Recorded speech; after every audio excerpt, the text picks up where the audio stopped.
Hi, it's Joe Morgan here with the Tech Leader Spotlight podcast, where we interview tech leaders to learn about their journey and leadership lessons learned along the way. This show is brought to you by the No Regret Money Plan, created for smart tech professionals who know they're doing well but aren't certain if it's enough.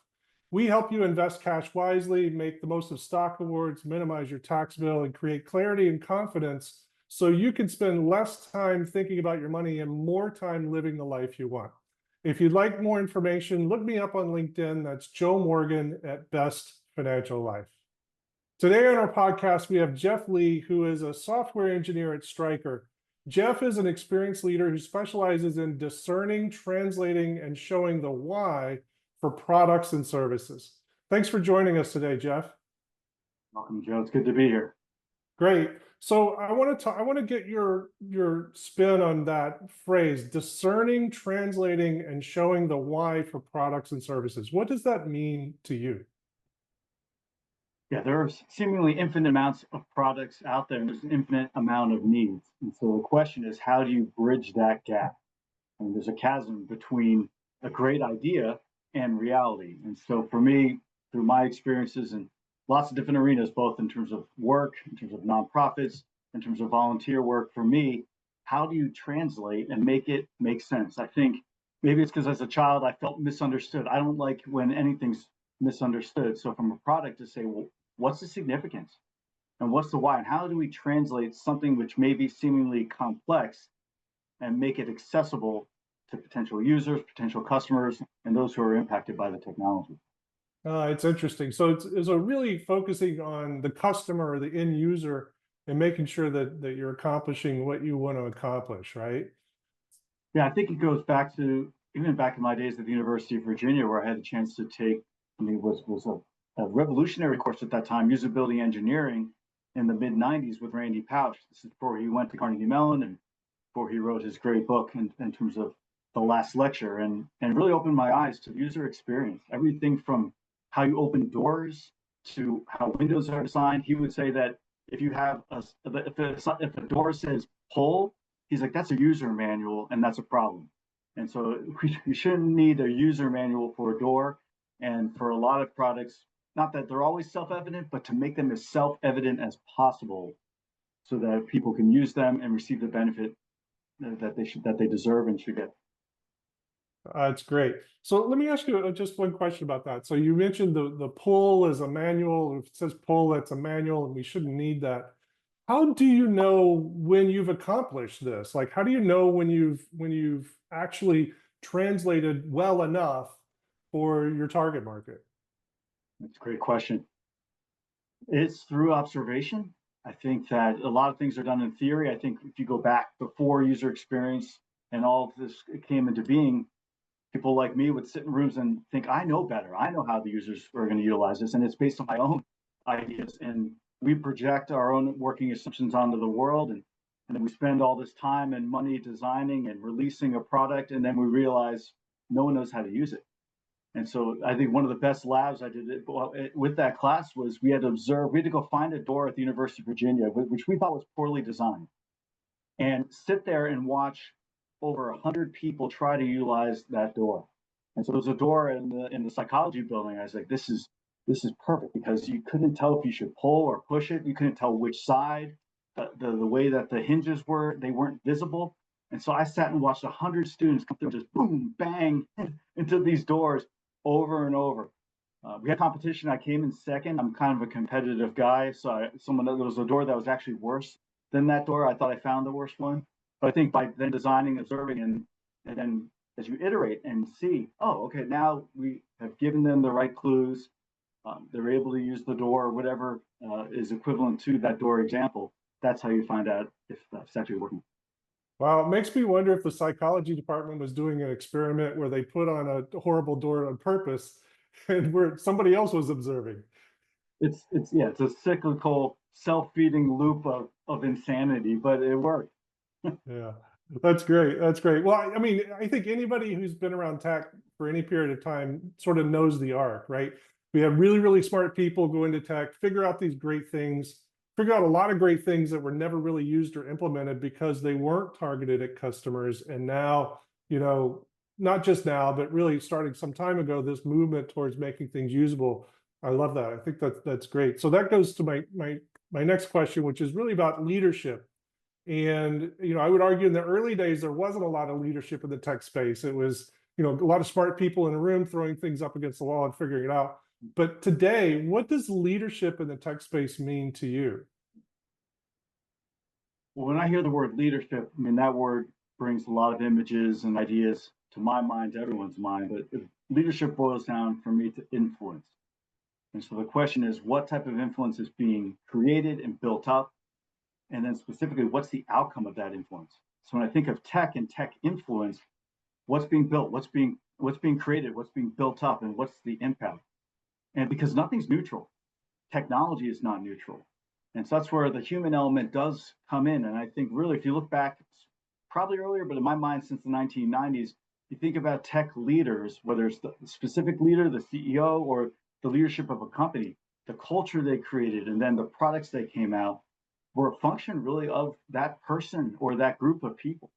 And so when I think of tech leadership, I think not just in terms of the ideas, but also the human personality and how that comes together and forms and shapes a culture, which then yields the products, which ultimately leads to the influence that that technology has. And so that's what comes to mind when I think of tech leadership. And how do you think we're doing on that? Not necessarily Stryker where you work, but just the industry in general, and just sort of what you see out there. What's fascinating, I think I am fascinated by leadership overall. We're seeing, especially when a new leader comes in, on the one hand, a company is more than their top leader. But on the other hand, we lead out of who we are. And the more I study systems and organizations and how that applies to companies, you see how that makes its way through. So whether it's technology or whether it's another company, I think about Starbucks, how they brought in the leader from Chipotle and what they're trying to do now. It's just watching those impacts. So how are we doing on that? I think we're waking up to the fact that, and it's more than what's in our head. It's also what comes out of our heart and out of our being, and how that impacts all the way downstream, all the way down not only to the teams that are creating the products, but the influence that goes out from whatever products we're generating, creating, and impacting the world. Yeah, that's great. And so you mentioned the change of leadership, well, at Starbucks, but we've seen a lot of that across the industry as well. That's creating, turmoil of a different kind, one which we don't like at all, which is job change, layoffs, struggles where it doesn't seem like maybe struggles should occur. And so my next question is, having a job today is great, but we never know what tomorrow brings, given that we work, in these large companies typically, and we're not, at the level where we're seeing the layoffs coming down the road. By definition, you don't see them because that's just the way they're done.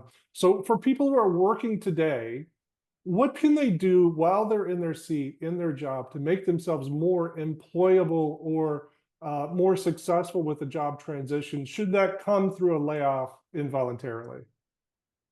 A great question. I think as I consider it, for like any problem, think with the end in mind.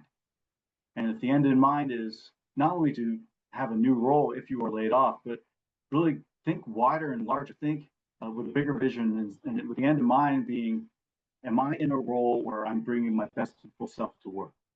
And so for me, it comes down to whether it's looking in terms of a layoff or even in your present situation. I would recommend doing a fresh assessment of an inventory of who you are. What are your gifts? What's your expertise? What are your experiences? When I say gifts, I'm saying what do you bring to the table? What's your unique personality? What's your it factor? Countless leadership books have it written, calling it the 1%, the 5%, the 10. I don't care what percent it is. Find that percent, whatever that is. That what do you do that others don't do? And don't assume that just because you do something well that everyone else may do it well. That could be your thing. So identify whatever that gift is or gifts, and then your expertise. What are the practices, the methods, the skills specifically that you bring to bear? And lastly, experiences. Play the movie of your life, whether young or more experienced. Still play the movie of your life. What has shaped you during the different seasons of your life, and think about those experiences and what's unique to you. And then bringing those pieces together, I recommend first looking at your current role, saying, am I bringing my best self to work? Am I making the most impact? And so maybe it's and not preparing for a layoff, maybe it's looking for a different role within your job, or if you're in a good role, lean into it more. Because by default, we lean towards complacency, but really lean into it. Now, in terms of the layoffs, if you're doing all that beforehand and you're leaning into your best self and your full self, and I would say continually to network within, which is advice that's been given to me. Never stop networking. Network. That's the goal. So that if and when a layoff comes, that you have that raw material in place.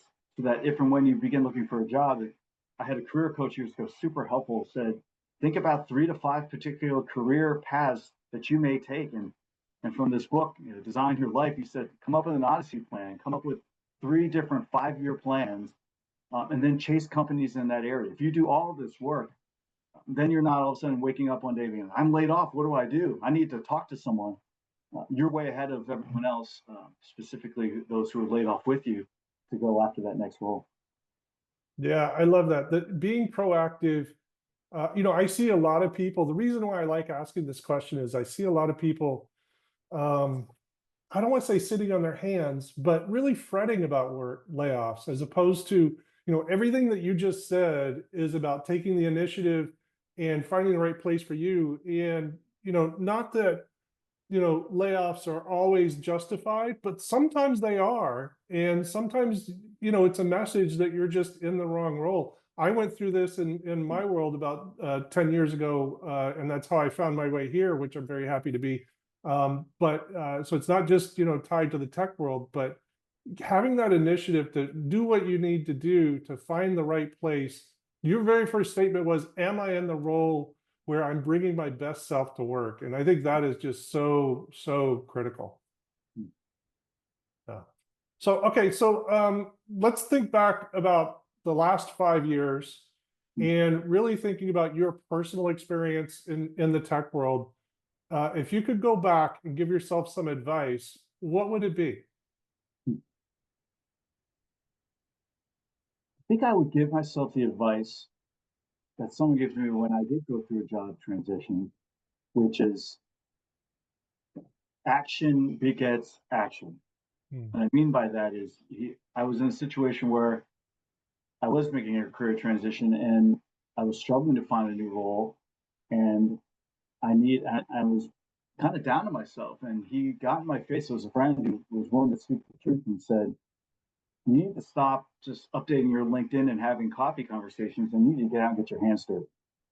And he said, you need to get 1 or 2 or 3 part-time jobs. And I said, this goes against all logic. I'm like, isn't looking for a job, a full-time job? I need to be taking online courses. I need to be doing X, Y, and Z. And he said, go create some positive energy and get out there. And so I always had this thought, I'd like to drive an Amazon truck and deliver. Why not? Why not now? And it was mid-November, so it was going to be the hardest season of the year. And I ended up getting an Amazon delivery job on the shortest days, the coldest days, with the most amount of packages.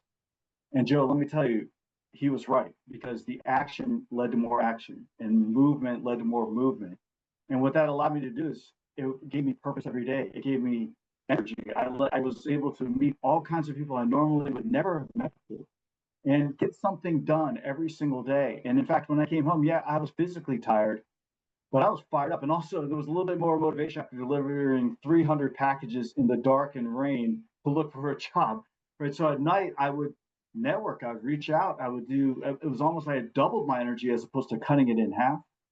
And so as I think back 5 years ago, I would look and say, yeah, whether you're going through a layoff, a job transition, or just life, constantly be in motion. Don't let inertia hold you down. Don't proclivity towards complacency is never a good thing. Have a proclivity towards action. So network, reach out, take the courses, challenge yourself at work. Never sit still, because not only is it not just for survival, but for thriving and flourishing. Find what matters and go after it. That's what I would tell myself. So that's very interesting. So you always wanted, you had an interest in being an Amazon delivery driver. That's not exactly aligned directly with where you wanted to be eventually, but you went and did it, and that helped you get there. And so tell me again, exactly how did it help you? Was it, you mentioned the energy it gave you for the job search. Was that it, or was there something more specific that happened? It's just the overall mindset. I think when you start searching for a job, you're having conversations, and it's a task that never ends. So I think having something again that ended, meaning I would get my route, I see 300 packages have to be delivered, and I had to do it by 9 o'clock at night. Getting that done every single day just gave me renewed energy. I think it kind of loosened something inside of me that said, gave me some strange confidence. It was the physical wear and tear, especially when I'm at this 50-pound package up a massive driveway. And by the time I came out, I'm like, if I could do this, I could do anything. And so when it came to interviews after that or conversations, it was almost like this is nothing compared to that. And again, it went against all logic because everyone else was saying, no, no, no, you need to spend your time, again, looking for a job full time, et cetera, along those lines. Yeah. Wow, that's terrific. Love that. Thanks so much, Jeff. I really appreciate you joining us and the thoughtfulness that you brought to this conversation. You've really given us a lot to think about. Just as a reminder, this is sponsored by the No Regret Money Plan, where tech leaders gain clarity and control in their finances so they can live out the rest of their life with intention. If you want to know more about us, look me up on LinkedIn, Joe Morgan at Best Financial Life. Thanks, Jeff. Thank you, Joe.